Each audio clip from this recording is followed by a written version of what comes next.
حضرت مولانا پیر ذوالفقار نقشبندی دامت برکاتہم کی 10 مختصر پر اصل باتیں میں آپ حضرات کے سامنے پیش کرنا چاہتا ہوں، اور وہ کیا ہے؟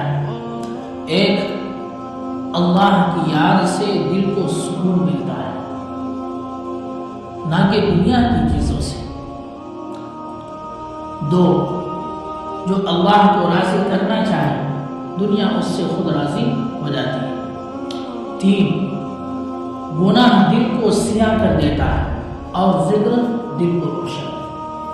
4، اکثر پریشانیاں اللہ سے دوری کی علامت ہوتی ہیں۔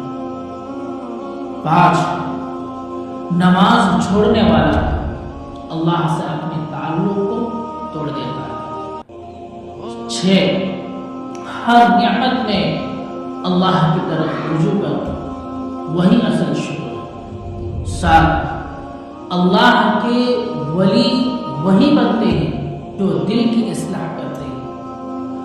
8، زبان کا زخم تلوار کے زخم سے زیادہ گہرا ہوتا ہے۔ 9، کبھی کسی کو حقیر نہ سمجھو، ہو سکتا ہے وہ اللہ کا محبوب۔ 10، آخرت کی فکر ہو تو